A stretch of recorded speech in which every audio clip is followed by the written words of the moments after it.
Oke, Assalamualaikum warahmatullahi wabarakatuh. Perkenalkan, kami dari kelompok 8 dengan bahasan kromatografi TLC. Di sini kami ingin membagikan hasil bahasan kami.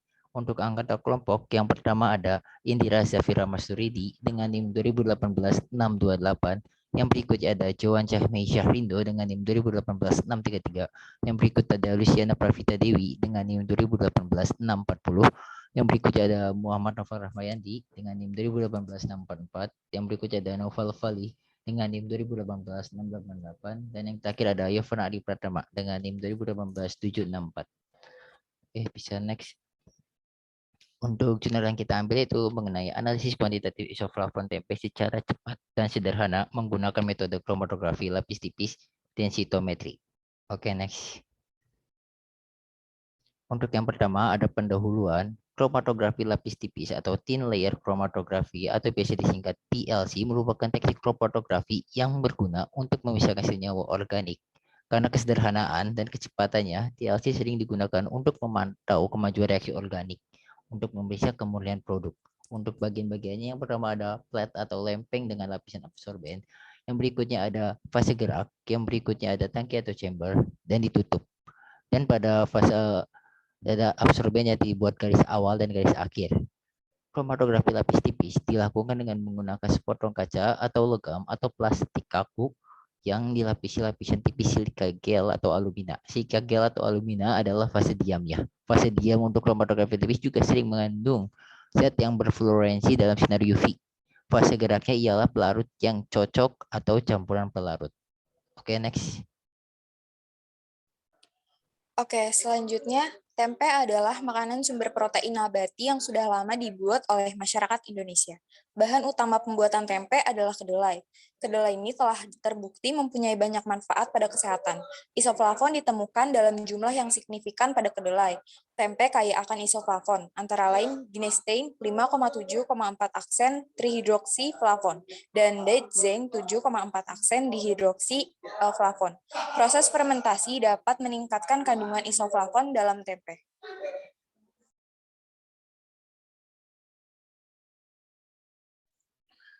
Selanjutnya adalah bahan dan tata cara penelitian. Untuk bahannya sendiri adalah yang pertama tempe yang didapatkan dari pasar DIY, Daerah Istimewa Yogyakarta, dan plat KLT Silika 60 F254 Emerk Cemani ukuran 200 x 200 mm, kloroform, metanol, dan asam asetat. Metode penelitian. Yang pertama adalah ekstraksi isoflavon tempe. Tumbuk kasar 100 gram tempe, lalu tambahkan 200 ml petroleum ether dan didapatkan selama 30 menit. Tempe disaring dan ditambahkan 200 ml air, lalu blender. Tambahkan 300 ml etanol teknis ke dalam tempe yang sudah halus, lalu dimaserasi selama semalaman. Maserat yang didapat dipekatkan dengan rotary evaporator pada suhu 60 derajat Celcius sampai volume konstan. Dan maserat yang didapat dimasukkan ke dalam evaporat. Yang selanjutnya adalah analisis kadar isoflavon tempe. 1 mikroliter sampel ditotolkan menggunakan kamak linomat pada 15 mm dari dasar pet. Spot dikeringkan dengan gas N2. Plat kemudian dimasukkan ke dalam chamber Wheaton yang telah dijenuhkan dengan fase gerak kloroform, metanol, asam asetat dengan perbandingan 45:5:0,7. Dan selanjutnya ada elusi fase gerak dilakukan sepanjang 100 mm. Plat kemudian dikeringkan sampai semua fase gerak menguap pada suhu kamar. Dilakukan scanning menggunakan kamak TLC scanner yang telah dilengkapi CAT dan deteksi dilakukan dengan modifikasi metode pada panjang gelombang 261 nanometer. Selanjutnya mungkin bisa dijelaskan oleh Ivan. Selanjutnya, linearitas. Linearitas diuji dengan menggunakan 5 seri konsentrasi standar Gineste. 5 seri kadar tersebut ditotolkan sehingga jumlah Gineste tiap totolan adalah 0,08 sampai 2 mikrogram per totolan. Presisi. Variabilitas metode analisis dipelajari menggunakan metode presisi intraday dan interday. Parameter yang digunakan untuk menghitung kriteria presisi adalah persen Kavi, yaitu persen koefisien variasi. Persentase koefisien variasi yang dapat diterima dalam penelitian ini menurut Horwitz adalah 8%. Gonzales dan Herador 2007.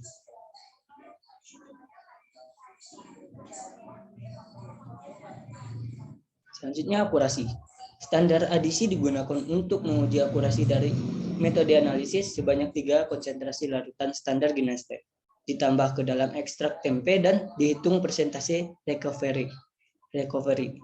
Kriteria penerimaan persen recovery pada penelitian ini adalah 90-107%. Gonzales dan Herador 2007. Selanjutnya bisa dijelaskan oleh teman saya. Baik, untuk selanjutnya yaitu hasil dan pembahasan. Tempe adalah makanan tradisional Indonesia yang terbuat dari kedelai yang kaya akan isoflavon. Isoflavon ditemukan dalam jumlah yang signifikan pada kedelai, menurut Zhang et al. Pada tahun 2007. Genistein, daidzein, dan glistein adalah isoflavon aglikon yang terdapat dalam tempe, menurut Rostagno et al. Tahun 2007. Proses fermentasi kedelai menjadi tempe tidak merusak kandungan isoflavon.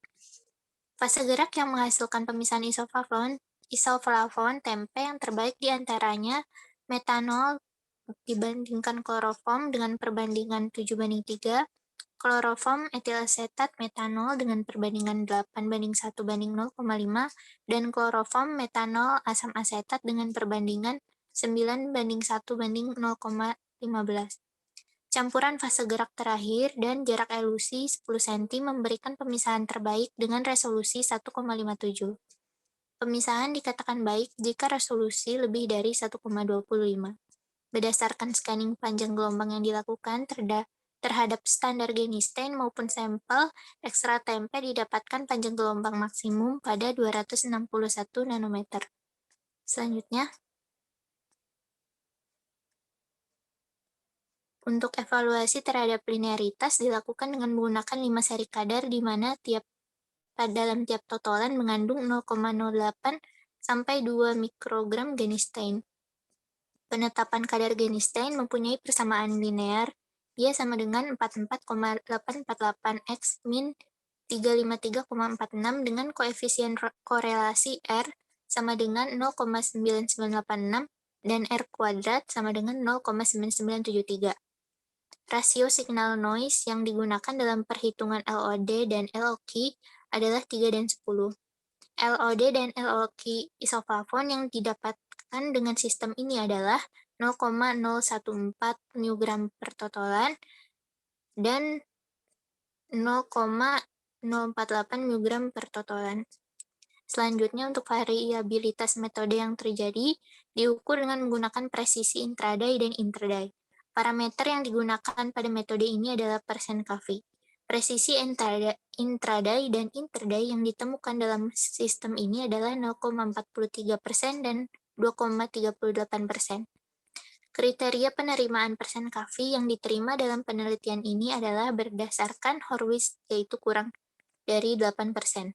Menurut Gonzales dan Herador tahun 2007, dapat disimpulkan bahwa metode ini mempunyai presisi yang baik.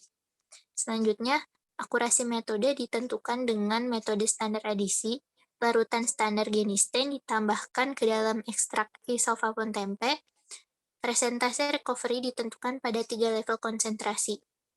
Hasil menunjukkan recovery metode pada persen 95,99 sampai 106,27% pada 400 ppm, pada 94,24 sampai 106,27% pada 450 ppm, dan 98,33 sampai 103,86% pada 500 ppm.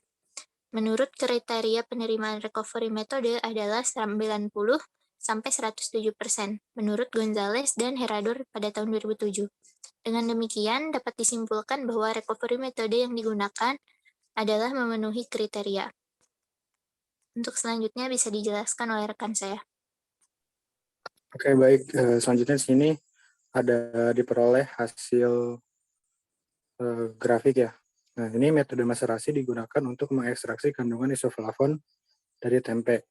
Sebelum proses maserasi tempe, privatisasi menggunakan petroleum ether dengan tujuan menghilangkan fase lemak yang terdapat dalam tempe. Proses ekstraksi menggunakan suhu tidak lebih dari 60 derajat Celcius agar kandungan aktif ekstrak tempe tidak rusak.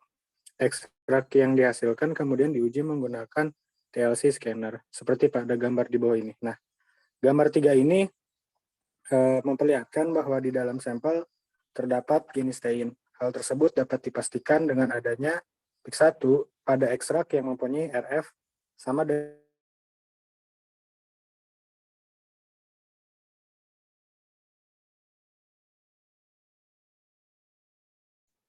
Oke, pada prosesasi menggunakan suhu tidak lebih dari 60 derajat Celcius agar kandungan aktif ekstrak tempe tidak rusak. Ekstrak ini akan jadi menggunakan dasarnya seperti pada gambar di bawah ini. Oke, bisa di next.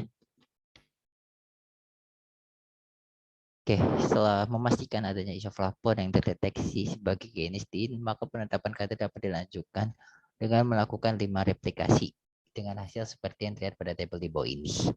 Bisa teman-teman lihat sendiri pada kadar ppm 4,558 didapatkan kadar isoflavon 0,142. Pada kadar 435,06 didapatkan kadar tempe 0,153%. Pada kadar ppm 430,38 didapatkan kadar 0,15 ppm. Pada kadar 47,95 didapatkan kadar 0,15 dan pada kadar 446,5 didapatkan kadar 0,157 dengan rata hasil yaitu 0,151. Oke, bisa di next. Oke, untuk perbandingan, jika dibandingkan dengan tempe yang telah dilakukan perlakuan berbeda yaitu dengan fermentasi, didapatkan kadar isoflavon yang lebih tinggi. Untuk pengukuran kadar isoflavon kali ini menggunakan metode HPTLC berbeda dengan metode sebelumnya yaitu TLC. Dengan cara melakukan ekstrak dalam metal 10 mili sebanyak 20 mikroliter, sampel diinjeksikan ke dalam HPLC setelah pengondisian HPLC selesai. Kromatogram HPLC dianalisis dengan menggunakan pembanding kromatogram isoflavon jenis standar menggunakan fase gerak campuran metanol asam asetat 0,1 N dengan detektor UV 254 nanometer. Didapatkan kadar seperti teman-teman bisa lihat pada layar kaca sendiri. Oke, next. Untuk kesimpulannya, metode TLC desitrometrik merupakan metode yang cepat dan sederhana untuk menentukan kadar isoflavon dalam tempe. Kadar genistein dalam tempe dalam penelitian ini adalah 0,150 BAB. Tapi apabila ingin mendapatkan hasil yang lebih tipis dan lebih cepat, kita bisa menggunakan metode HPTLC. Oke, next. Ini adalah daftar pustaka dan jurnal yang kami gunakan. Oke, next. Oke, sekian hasil dari pembahasan dari kelompok kami. Mohon maaf apabila ada salah-salah kata.